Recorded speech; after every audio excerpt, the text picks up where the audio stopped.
Hi there, I'm David Brice and I run the business side of things here at Bradford Sugarcraft School. Today I want to talk to you about pricing cakes. It's a subject that everyone has had difficulty with at some point in time, and none more so than ourselves. So, why should you listen to me? Well, back in 2002, when we first started out, we were a little lacking in confidence and experience, and it was easier just to undercharge. We justified it with, well, we're getting the name out there. However, in 2007, we very nearly went out of business simply because we weren't charging enough to make a profit. We were winning awards, very busy, but just not profitable. It's often the case that business owners are too close to their own businesses to see the obvious. And even when it's pointed out, all too often owners can retract into denial instead of dealing with the difficult issues. That was us back in 2007, which was a crazy time. As I said, very busy, but up to our eyes in debt. That was until one day we had a rude awakening when we simply couldn't afford to keep going. We were lucky. A respected friend offered to give us some business advice. I thought, what do they know about the cake business that I don't? But just listening to them after only a couple of minutes, it was very clear. They knew how to make profit.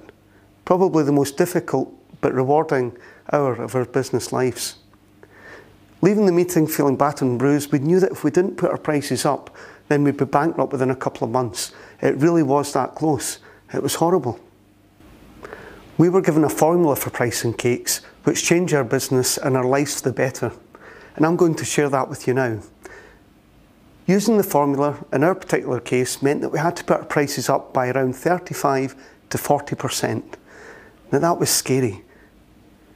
So if I suggested that you put your prices up by 35 to 40%, what would you say? Well, guess what? We said exactly the same thing. Nobody will ever pay that for a cake. However, we had no choice. So don't leave it until you're in that position. And anyway, how do you know people won't pay that? Have you tried? The calculation was that if we lost 35 to 40% of our customers, then we'd still be better off because we wouldn't have to pay for the ingredients to make those extra cakes. The reality was that we lost only around 10% of our customers, but within 6 months we were exceeding the number of customers for the same period the previous year. We very quickly started turning a profit, using the formula, starting to grow the business to the point where we had 7 outlets and brought in over £1 million. Pricing was just one of many lessons we learned along the way, which are all shared with you in our pro section. So, I hear you asking, what's the formula then? To get going, there are 5 crucial questions that you need to answer. So number 1, work out what you need to earn every week. That's your take-home salary or pay. You can easily swap this for what you want to earn, but you need a number in there.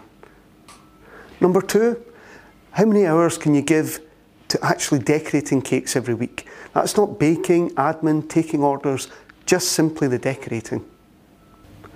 Number 3, what's the average time it takes you to decorate a wedding cake and a novelty cake? And what's the average price you charge for them? Let's just say that an average wedding cake is a 3-tier, 6, 8, 10 round with some decoration, and your novelty cake, let's say that's a 10-inch square character. Let's just say Mickey Mouse. Now copyright, that's an important part here, but that's another lesson within the pro section. Number 4, what are the cost of ingredients to make your average wedding cake a novelty cake as a percentage of the price you charge?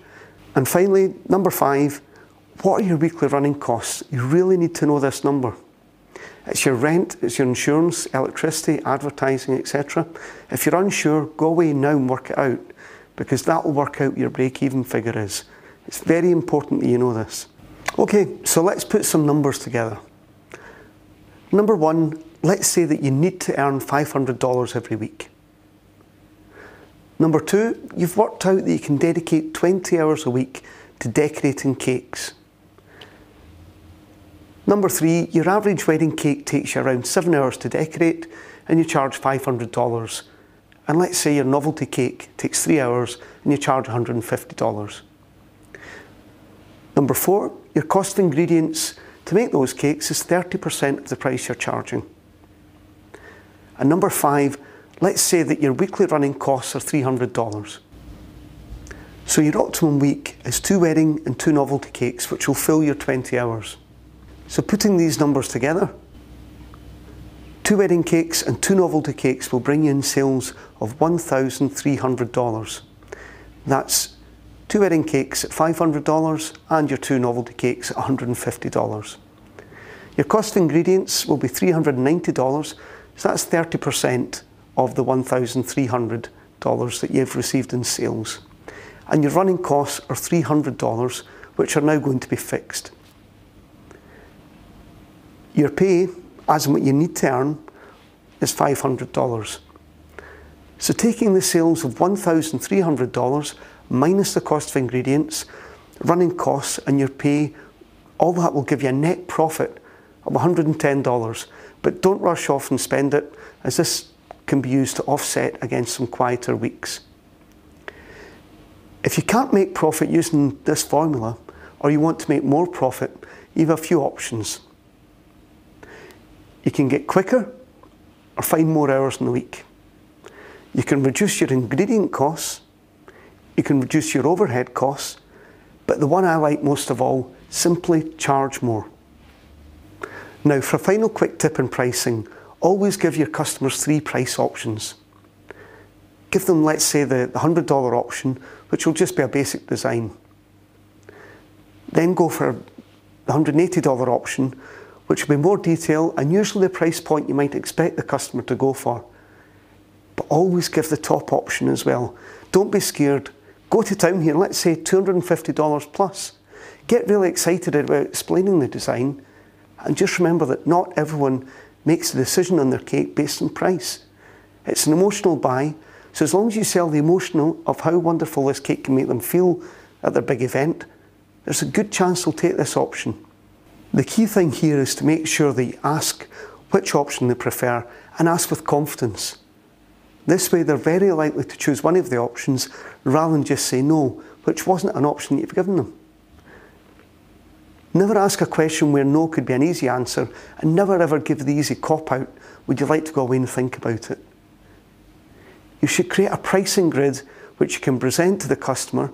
It should be in quality paper or at the back of your portfolio, which clearly sets out your pricing structure. We based our prices on the cake size, 6, 8, 10, 12, etc., and then on band. The band equated to the amount of time it would take to make the cake, so the template we used is available for you to download to get you started. Oh, and one final thing, friends and family. Work out exactly who your friends and family are and make it a small list. And for everyone else, treat them as customers. No mates rates for friends of friends or distant relatives. They should be fully paying customers. If I were you, I'd stop spending all my time doing favours, because the more you do, the more that is expected of you. I hope this gives you some insights in pricing. There's plenty more in this and the whole range of business subjects in our Pro section. But for now, you should have a look at the next lesson, which is how to find customers. Thanks for watching, and I look forward to seeing you next time.